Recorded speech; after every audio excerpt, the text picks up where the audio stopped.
नमस्कार, मैं हूं सलामत अली खान और आज इस वीडियो में हम रिव्यू करेंगे RPSC school lecture English paper first और पेपर सेकंड का, जो 23 जून और 24 जून 2025 को हुए हैं।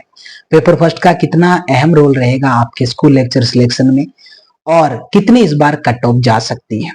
देखिए, पिछले बार की तरह इस बार भी नंबर डिवीजन तो नहीं था, लेकिन पेपर सेकंड का अपने आप में एक सिस्टमेटिक वे रहता है कि हर टॉपिक में से क्वेश्चन पुट अप किए जाते हैं। 36 में से प्रत्येक टॉपिक में से एक दो क्वेश्चन जरूर पूछे जाते हैं। दूसरा, मैंने जो एग्जाम से 4-5 दिन पहले जो वीडियो अपलोड किया था उसमें मैंने पेपर सेकंड का स्पष्ट आपको बताया था कि पोस्ट ग्रेजुएशन में जो ये 3 टॉपिक है, cry the peacock, the wasteland और द बर्थडे पार्टी, यहां पर 20 से 30 क्वेश्चन पूछे जाएंगे। और वीडियो में मैंने स्पष्ट कहा है, आप देखिए, पोस्ट ग्रेजुएशन लेवल के जो 3 टॉपिक्स है, cry the peacock, the birthday party और द वेस्टलैंड, इन 3 टॉपिक में से आपको 20 से लेके 30 तक क्वेश्चन देखने को मिल सकते हैं। इस बार 27 क्वेश्चन पूछे गए, लेकिन ऐसा पेपर फर्स्ट में नहीं है। पेपर फर्स्ट में मान लो आपके जीके के 40-50 टॉपिक्स लगते हैं, क्वेश्चंस आपसे 13-14 टॉपिक में से ही पूछे जाते हैं। और स्टूडेंट गलती करते हैं वीडियो लेक्चर्स, बड़ी बड़ी क्लासेस देखने में। जिनका पेपर फर्स्ट क्वालिफाई हुआ है उनमें भी बहुत सारे ऐसे स्टूडेंट्स हैं जो पेपर सेकंड में अच्छा स्कोर नहीं कर पाए। मैंने एक स्टूडेंट का ऐसा वर्ग पाया, जो स्टूडेंट जो है वो राइटर की बायोग्राफी पढ़ते आ रहे हैं, बहुत ही लंबा टाइम राइटर की बायोग्राफी पढ़ने में लगा रहे हैं। वर्ड्सवर्थ की कितने बच्चे थे, चार्ल्स लैम्ब की बहन कौन थी, मतलब ये चीजें जो एग्जाम में पूछी नहीं जाती है। फिर भी स्टूडेंट्स यहां पर एक गलत ट्रैक पकड़ गए थे। तो अगर आप लोग मेरी बात को सुन रहे हैं तो आगामी वैकेंसी से जरूर अलर्ट हो जाइएगा। हालांकि मैंने 5-6 साल पहले ही एक वीडियो अपलोड किया था, उसमें बता दिया था कि स्कूल लेक्चरर में जितनी भी पोएम्स, नॉवेल्स, प्लेज, एसेज जो आपके लगते हैं, उनके राइटर से रिलेटेड क्वेश्चन सिर्फ इतना ही पूछा जाता है, वो किस लिटरेरी मूवमेंट से है, या उसकी डेथ कब हुई है, या उसका बर्थ कब हुआ है। बाकी उसकी पर्सनल लाइफ से संबंधित क्वेश्चन कभी नहीं पूछे जाते। वीडियो में मैंने स्पष्ट कहा है, आप देखिए। वो स्टूडेंट जो पोइट के इंट्रोडक्शन को बहुत ज्यादा डीपली पढ़ते हैं, मेरी उनसे गुजारिश रहेगी कि आप पोइट के इंट्रोडक्शन को बहुत ज्यादा डीपली ना पढ़ें, क्योंकि हमारे सिलेबस में मान लो ऑन हिंज ब्लाइंडनेस है, तो ये नहीं है कि आप जॉन मिल्टन की सारी कंपोजिशन ही रटने लग जाए। आपको पोइट के इंट्रोडक्शन से संबंधित 2 ही प्रकार की जानकारियां रखनी है। पहली ये है कि उनका जन्म कब हुआ है और उनकी डेथ कब हुई है। दूसरा, आपको याद रखना है कि कोई जो पोइट है वो किस लिटरेरी मूवमेंट से रिलेटेड है। लेकिन अगर आपने इस वैकेंसी में राइटर्स के बायोग्राफी पढ़ने में वक्त जाया किया है तो आपकी बहुत ही बड़ी ये गलती थी। इससे अच्छा आप ओरिजिनल टेक्स्ट पे फोकस करते। ज्यादातर आजकल मैंने देखा है कि लोग चैट जीपीटी इसको इस्तेमाल करने लग गए हैं, जो मुझे नहीं लगता कि चैट जीपीटी आपके सिलेक्शन में बहुत ही बड़ी भूमिका निभा सकता है। आपके पास समझ होनी चाहिए कि वो क्वेश्चन गलत है या सही है। फिलहाल हम देखते हैं पेपर सेकंड का कि क्या नंबर डिवीजन इस बार आता, कितने क्वेश्चंस टॉपिक में से पूछे गए थे। ये देखिए, अगर हम 4 पोर्शंस में से बांटे तो सीनियर सेकेंडरी में अपने 12 टॉपिक्स हैं और उनसे 53 क्वेश्चन पूछे गए 106 नंबर के। ग्रेजुएशन में टोटल 18 टॉपिक्स लगते हैं, जिनसे 54 क्वेश्चन पूछे गए 108 नंबर के। पोस्ट ग्रेजुएशन, जो मैंने वीडियो में भी कहा था, केवल 4 टॉपिक्स लगते हैं, cry the peacock, the birthday party, the wasteland और लैंग्वेज वेराइटी, और इनसे 33 क्वेश्चन पूछे गए हैं, 6 लैंग्वेज वेराइटी से और 27 question cry the peacock, the birthday party, the wasteland में से। चौथा पोर्शन है आईसीटी पेडागोजी, जिनसे 10 क्वेश्चन पूछे गए हैं और शानदार क्वेश्चन पूछे गए हैं। पेपर सेकंड की अगर बात की जाए तो मुझे लगता है पेपर सेकंड बहुत ही शानदार पेपर था। 9 नंबर क्वेश्चन जो है वो वर्ड स्ट्रेस से संबंधित पूछा गया है और पूछने का तरीका भी लाजवाब है, बहुत ही अच्छा क्वेश्चन पूछा गया है, क्योंकि इसमें आपको डबल माइंड चलाना था। पहला तो ये आपको तय करना था प्रत्येक सेंटेंस में कि कौन सी वर्ब है, कौन सी नाउन है, क्योंकि डबल सिलेबल वाली जो वर्ब होती है उनके हम सेकंड सिलेबल पर स्ट्रेस करते हैं, और डबल सिलेबल वाली जो नाउन होती है उनके आपको फर्स्ट सिलेबल पर स्ट्रेस करना होता है। तो यहां पर जो 2 नंबर ऑप्शन है उसमें जो रिकॉर्ड्स, ये जो वर्ड है ये वर्ब का काम कर रहा है, तो यहां पर ये जो है स्ट्रेस सही होगा। जब इसको नाउन के रूप में प्रोनाउंस किया जाता है तो ये रिकॉर्ड होता है, और जब इसको वर्ब के रूप में किया जाता है तो ये रिकॉर्ड्स होता है या रिकॉर्ड होता है। इस चीज को ध्यान रखिएगा। अगला question as you like it का। देखिए, मैं स्टूडेंट को क्यों कहता हूं कि उन्हें कोई वेबसाइट या एआई पर डिपेंड नहीं रहना चाहिए, अपने टीचर पर ही डिपेंड रहना चाहिए। क्योंकि क्वेश्चन को अगर आप चैट जीपीटी से पूछोगे तो ये बताएगा रोजलिंड टू सीलिया, और अगर आपने ओरिजिनल टेक्स्ट पढ़ा हुआ है तो आपको पता है सीलिया कहती है रोजलिंड से। जो सोचा चैट जीपीटी से चलो गलती हो सकती है, इससे हिंदी में पूछ ले, हिंदी में एक्सप्लेन करेगा तो हिंदी में भी देखिए ये क्या एक्सप्लेन कर रहा है। तो अगर आप ऑनलाइन वेबसाइट और एआई पर फुली डिपेंड हो जाते हैं तो उसका ये खामियाजा आपको भुगतना पड़ता है। तो एक अच्छा क्वेश्चन था और सिंपल क्वेश्चन था। अगला क्वेश्चन द बर्थडे पार्टी का, जो बहुत सारे एक्सपर्ट ने 1, 2, 3 को बता रखा है, जबकि इसका आंसर 1 और 2 होगा। देखिए इसमें यह पूछा है कि स्टेनले के बारे में कौन सा स्टेटमेंट करेक्ट है। तीसरा स्टेटमेंट, पहली बात तो यह है कि स्टेनले के बारे में नहीं है। आगे मान लो आपकी इतना तो अंडरस्टूड है, स्टेनले थोड़ा ही प्ले है, द बर्थडे पार्टी की बात हो रही है, तो कि ये प्ले पोस्ट मॉडर्निस्ट इसलिए है क्योंकि इसकी कोई इंसाइट नहीं है फ्यूचर लाइफ में, मतलब आगे क्या होगा ये बिल्कुल नहीं बता सकता। पोस्ट मॉडर्निस्ट प्ले की खासियत सिर्फ इतनी नहीं होती है कि there is no insight into future life, इसकी खासियत ये होती है उसमें फ्रेगमेंटेशन होता है, उसके अंतर्गत एम्बिग्विटी पाई जाती है, साथ ही इसमें आयरनी मेटाफिक्शन पाया जाता है। ये सारी चीजें जब होती है तो वो पोस्ट मॉडर्निस्ट प्ले होता है। और इस स्टेटमेंट में कहा है कि सिर्फ इस खासियत की वजह से ये है, तो इसलिए ये स्टेटमेंट इनकम्प्लीट है। इसका आंसर 1 और 2 ही होगा। अगला क्वेश्चन राइटिंग से संबंधित पूछा गया है। स्टूडेंट सिर्फ मैच करते हैं कि हाँ पहले हेडिंग है, बी इसमें है, इस प्रकार से आंसर जो है वो देखते हैं। लेकिन देखिए जो लेटर होता है फॉर्मल लेटर, आप लोग भी पढ़ाते होंगे, आप लोगों ने लेटर फॉर्मल लिखा होगा। रिसीवर एड्रेस लिखने के बाद आप सब्जेक्ट लिखते हो, सब्जेक्ट लिखने के बाद आप सैल्यूटेशन लिखते हो, सैल्यूटेशन के बाद सब्जेक्ट नहीं लिखा जाता है। आप ऑक्सफोर्ड की बहुत सारी अगर आप प्रेस्क्राइब्ड जो लेटर देखोगे ना, उसमें यह भी बताया है कि सैल्यूटेशन के बाद में सब्जेक्ट लिखा जाता है, और कुछ लेटर के सैंपल भी है। लेकिन अगर हम एनसीईआरटी को सोर्स माने, जो हम फॉलो कर रहे हैं, तो आप 11th क्लास की बुक जो हॉर्नबिल देखोगे उसमें ये फॉर्मेट पूरा एग्जैक्ट दिया हुआ है कि सैल्यूटेशन से पहले सब्जेक्ट लिखा जाता है। तो इसमें कोई भी ऑप्शन सही नहीं है। अगर होता BACFDE तो ये सही होता, पहले हेडिंग आ जाती, फिर सब्जेक्ट आ जाता, फिर सैल्यूटेशन आ जाता, फिर बॉडी आ जाती, फिर सब्सक्रिप्शन आ जाता, फिर सिग्नेचर आ जाता। तो अगला क्वेश्चन पैसिव राइटिंग से रिलेटेड है। ज्यादातर लोगों ने इसका ए और सी किया है, लेकिन ए और सी नहीं होगा, ये क्वेश्चन भी डिलीट होने वाला है। इसका आंसर सिर्फ ए होगा। देखिए पैसिव राइटिंग में आप क्या क्या कर सकते हैं, डिक्शन चेंज कर सकते हैं, बिल्कुल कर सकते हैं। आपको कभी भी जो पैसेज है उसकी लैंग्वेज को एडॉप्ट नहीं करना चाहिए, आप अपनी लैंग्वेज में लिखते हैं। तो अगर आपने यहां पे तो ये ऑप्शन मान लिया, डिक्शन चेंज कर सकते हो। दूसरा आप कह सकते हो जो टेक्स्ट प्रोवाइड किया हुआ है उससे स्ट्रिक्टली आप चिपके रहते हो, ऐसा नहीं होता है। ये इसका आंसर सही होगा। अगला question the vendor of sweets में से है। और देखिए जगन अपने घर में टेलीफोन क्यों नहीं लगाता है। जब माली अमेरिका से आता है तो वो बड़ा गुस्सा होता है कि अपने घर में टेलीफोन नहीं है, लेकिन जगन उसे कहता है कि मालगुड़ी इतना छोटा सा तो कस्बा है कि आप आवाज दो तो भी किसी तक पहुंच सकती है, तो टेलीफोन की जरूरत नहीं है। ये वेस्टेज ऑफ मनी नहीं है, ध्यान रखिएगा। मुझे उम्मीद है कि ये आप लोगों का सही था।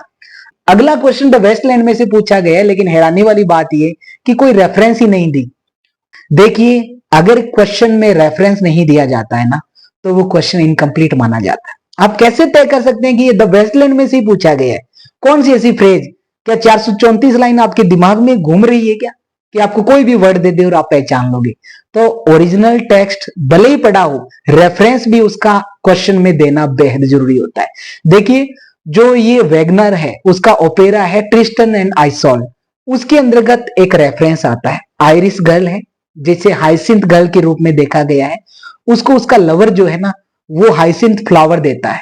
जब वो उसके पास आती है तो वो रो रही है कि सारे लोग उसे हाइसिंथ फ्लावर गर्ल कह के पुकारते हैं, उसे वो फ्लावर पसंद नहीं आते हैं और वो बिना कुछ कहे चली जाती है। यहां पर वो लवर जो है ना वो उस आयरिश गर्ल के लिए ये बात कहता है। हार्ट ऑफ लाइट का मतलब है ग्लो ऑन फेस, मतलब वो इतनी हार्टेडनेस क्यों शो कर रही है।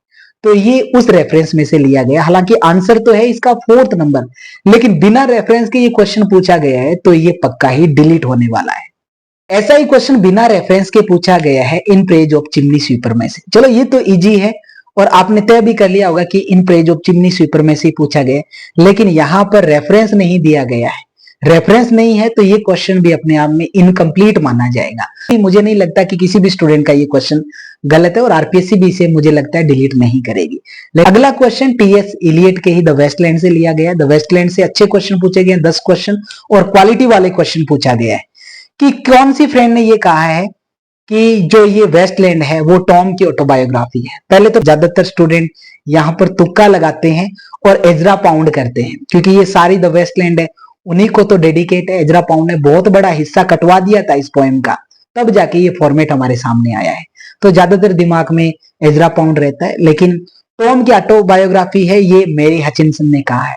देखिए टॉम टीएस इलियट को ही फ्रेंड सर्कल में टॉम के रूप में जाना जाता है। अगला क्वेश्चन द वेस्टलैंड में से पूछा गया, अच्छा क्वेश्चन पूछा गया है कि जो रिवर टेम्स को डिस्क्राइब किया गया द फायर सरमन की ओपनिंग लाइन में वो किस रूप में डिस्क्राइब किया गया है, तो ये as a sight of modern decay and corruption. Tiresias देखता है कि टेंट इज ब्रोकन, पहले बॉटल्स वगैरह पड़ी रहती थी, अब डेजर्टेड प्लेस वो हो गया है। तो ये जो मॉडर्न जनरेशन है उसके पतन को एक्सप्लेन कर रहा है, किस प्रकार से बिगड़े हुए शहजादे जो है वो वहां पर आते हैं। अगला क्वेश्चन लैंग्वेज वैरायटी में से पूछा गया, बहुत ही अच्छा क्वेश्चन पूछा गया है कि कोड स्विचिंग का टाइप कौन सा नहीं। पहले तो हम इन दोनों वर्ड्स को देखते हैं। इंटर और इंट्रा का मतलब क्या है। देखिए इंटर का मतलब है अक्रॉस द बाउंड्री, जैसे इंटरनेशनल है नेशन के बाहर दूसरे देश के साथ, और इंट्रानेशन है इसका मतलब राष्ट्र के अंदर अंदर ही। तो इंटर बाउंड्री के बाहर, इंट्रा बाउंड्री के अंदर अंदर। तो इंटर सेंटेंशियल मतलब सेंटेंस के बाहर, दो सेंटेंस में कोड स्विचिंग देखने को मिलती है। इंट्रा सेंटेंशियल मतलब सेंटेंस के अंदर अंदर ही, हम दो क्लॉजेज में देखते हैं। अब है इंट्रा वर्ड या इंटर वर्ड। देखिए इंट्रा वर्ड जो स्विचिंग है वो अपने आप में कोड मिक्सिंग का टाइप होता है, और इंटर वर्ड जो होता है वो भी एक कोड मिक्सिंग का भी टाइप है। इंटर वर्ड उसमें हम देखने को मिलते हैं, दो वर्ड को मिक्स किया जाता है। लेकिन वर्ड से बाहर भी हम स्विचिंग कर सकते हैं, एक सेंटेंस से दूसरे सेंटेंस में तो स्विच करते ही है दूसरी लैंग्वेज के, एक लैंग्वेज के वर्ड से दूसरी लैंग्वेज के वर्ड में भी हम स्विच कर सकते हैं।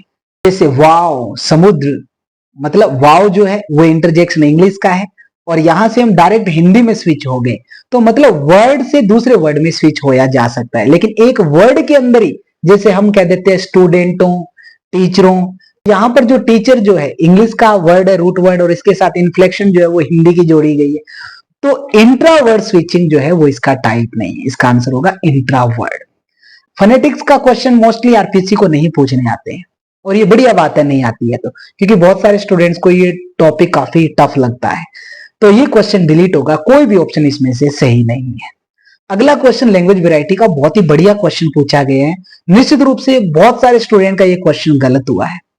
देखिए इसमें ये पूछा है कि पॉपलेक की जो टाइपोलॉजी है, भले ही आप इस टाइपोलॉजी को ना जानते हो, इंट्रा सेंटेंशियल स्विचिंग के बारे में पूछा गया है ये प्रश्न ने, कि कोड स्विचिंग के बारे में पूछा गया है, तो वो कहां नहीं होती है। देखिए आपको जो मैंने बताया था, एक सेंटेंस से दूसरे सेंटेंस में जब हम स्विच होते हैं वहां पर भी कोड स्विचिंग होती है, लेकिन एक सेंटेंस से दूसरे सेंटेंस में जाएंगे तो वो इंटर सेंटेंशियल है। सेंटेंस के अंदर अंदर एक क्लॉज से दूसरे क्लॉज में जाएंगे तो वो इंट्रा सेंटेंशियल है। तो अगर आप इडियम्स और प्रोवर्ब एक लैंग्वेज की दूसरी लैंग्वेज में स्विच करते हो तो क्या वहां पर इंट्रा सेंटेंशियल होगी? बिल्कुल होगी। जैसे मैं कह दूं शांत रहो, बार्किंग डॉग्स नेवर बाइट। शांत रहो अपने आप में हिंदी का क्लॉज है, बार्किंग डॉग सेल्डम बाइट ये इंग्लिश का क्लॉज है, तो ये दोनों क्लॉज मिल गए, तो हमने यहां पर प्रोवर्ब का इस्तेमाल कर दिया है। तो प्रोवर्ब इस्तेमाल हो सकती है, तो वो इंट्रा सेंटेंशियल कोड स्विचिंग का टाइप होती है। इंसर्टिंग टैग्स और फ्रेज भी हम यूज कर सकते हैं, जैसे टैग क्वेश्चन टैग यूज करते हैं ना, जैसे मैं कहूं this is a wonderful place, है ना, है ना, हिंदी का है और टैग है क्वेश्चन टैग की तरह, तो यहां पर टैग भी किए जा सकते हैं। और एक सेंटेंस के अंदर ही है, आपने देखा होगा कि जब भी टैग क्वेश्चंस होता है तो पहले स्टेटमेंट के बाद कभी फुल स्टॉप नहीं आता है, कॉमा आता है, तो वो सेम सेंटेंस का हिस्सा होता है, ध्यान रखिएगा। अगला language switching with in the sentence, same sentence में एक ही सेंटेंस में हो, तो यहां पर आंसर होगा language switching between sentences. Clause में हो सकती है, सेंटेंस में नहीं हो सकती, क्योंकि सेंटेंस में होगी तो वो इंट्रा सेंटेंशियल नहीं रहेगी, इंटर सेंटेंशियल बन जाएगी। तो इस चीज को ध्यान रखिएगा। अगला क्वेश्चन मैकबेथ का, आप लोगों का ध्यान दिलवाना चाहता हूं ओरिजिनल टेक्स्ट की तरफ। आप लोग कंफ्यूज इसलिए हुए क्योंकि नाइव है, चाकू है, डैगर है, वही मारता है तो शायद वही बोल रहा होगा। इस क्वेश्चन को आप चैट जीपीटी से पूछोगे तो ये इसका आंसर दे देगा, सी ऑप्शन दे देगा। लेकिन ये जो लाइन है ना, वो मैकबेथ ने नहीं बोली है, लेडी मैकबेथ ने बोली है। इस वीडियो में मैंने स्पष्ट कहा है, आप देखिए। और रात से वो निवेदन करती है कि अपना अंधकार इतना ज्यादा सघन कर दे कंबल की तरह, ताकि मेरा जो खंजर है वो भी अपने घाव को न देख पाए। तो ये लेडी मैकबेथ का स्टेटमेंट है, ये डेफिनेटली डिलीट होगा, भले ही आपका सही है या गलत है। अगला क्वेश्चन द बर्थडे पार्टी से ही पूछा गया है, काफी अच्छा क्वेश्चन पूछा गया है कि इसमें से कौन सा स्टेटमेंट गलत है, तो सेकंड नंबर होगा। थोड़ा सा हम यहाँ पर देख लेते हैं कि एब्सर्ड प्ले होता क्या है। देखिए, एब्सर्ड प्ले के अंतर्गत एक तो आपको लैक ऑफ मीनिंग देखने को मिलेगा, कोई रियलिटी नहीं है, जैसे कोई क्लियर आइडेंटिटी नहीं है, हमें नहीं पता कि स्टैनले कौन है, कहां से आया है, गोल्डबर्ग मकेन का जो अराइवल है वो भी लैक ऑफ मीनिंग है, क्यों आते हैं, क्यों उससे इंटेरोगेशन करते हैं, पहला तो ये पाया जाता है। दूसरा है illogical and fragmental plot, plot बिखरा रहता है, कोई भी सीक्वेंस नहीं होता है इवेंट्स का। गोल्डबर्ग और मकेन जो है उनकी एंट्री होती है और द बर्थडे पार्टी स्टार्ट हो जाती है, बीच में ही जो है लुलू पर एक रैप अटैक होता है और इंटेरोगेशन होता है, मतलब कोई भी सीक्वेंस कहीं भी नहीं है, प्लॉट बिखरा हुआ है। अगली खासियत रहती है एब्सर्ड डायलॉग की, मतलब डायलॉग जो है उनका कोई लॉजिक नहीं रहता है।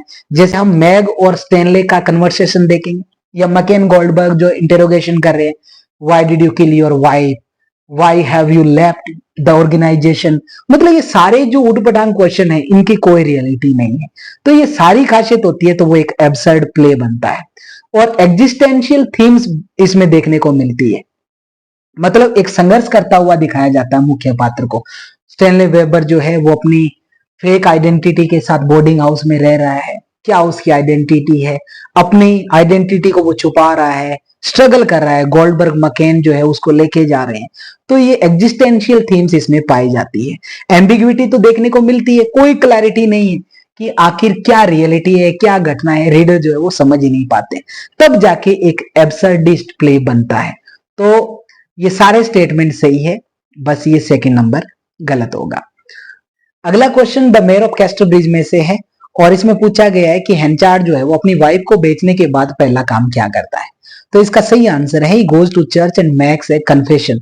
बहुत सारे लोगों ने एक्सप्लेन भी किया और बहुत सारे स्टूडेंट ने ये पहला आंसर भी टिक किया है, लेकिन वो 20 इयर्स की वो नहीं लेता है, 21 इयर्स है। अगर आपने ओरिजिनल टेक्स्ट नहीं पढ़ा है तो आपने ये क्वेश्चन जरूर गलत कर दिया है। और आपको ओरिजिनल टेक्स्ट क्यों पढ़ना चाहिए? चर्च में जाता है और शपथ लेता है कि आज 16 सितंबर के दिन मैं ये शपथ ले रहा हूँ कि आने वाले 21 साल तक मैं शराब को टच नहीं करूँगा। ध्यान रखिएगा, उसने 21 साल के लिए ये शपथ ली थी, ये नहीं कि वो जिंदगी में कभी शराब नहीं पिएगा। आगे वो कहता है कि अगर मैं मेरी कसम तोड़ता हूँ तो भगवान मुझे गूंगा बहरा कुछ भी बना दे। अगला क्वेश्चन द वेस्टलैंड का है, ये तीनों ऑप्शन ही करेक्ट है। कंटेम्प्रेरी वर्ल्ड का क्रिटिसिज्म है, जनरेशन का डिसइल्यूजनमेंट है और ये एक रिदमिकल ग्रम्बलिंग है। एक बार जोक करते हुए टीएस इलियट ने खुद कहा कि द वेस्टलैंड एक ग्रम्बलिंग की तरह है। टीएस इलियट का इसमें टोन जो है ना, उसमें डिस्पेयर, डिसकंटेंट और कन्फेशन देखने को मिलता है। अगला क्वेश्चन भी अच्छा है द वेस्टलैंड का, इसमें भी ये तीनों ऑप्शन ही सही है। इलियट ने खुद ही एक्सेप्ट किया है कि टायरेसियस को उन्होंने एक स्पेक्टेटर के रूप में यूज किया है, वो बाइसेक्सुअल है, ये भी सही है। टीएस इलियट जो कुछ भी देखता है ना वही इस पोएम का एक सब्सटेंस है, और ये तीनों चीजें आपको मेरे इंट्रोडक्शन वीडियो में मिल जाएगी द वेस्टलैंड के यूट्यूब पे भी। टायरेसियस इस पोएम का स्पोक्स पर्सन है, जो कि सेंट्रल फिगर है, जो कुछ भी वो देखता है वही इस पोएम का सब्सटेंस माना जाता है। अब टायरेसियस है कौन, ध्यान रखिएगा, वो किंग ओडिपस का ब्लाइंड प्रोफेट है, बाइसेक्सुअल वो है। टायरेसियस जो है वो एक इनविजिबल पोइट की भूमिका निभाता है।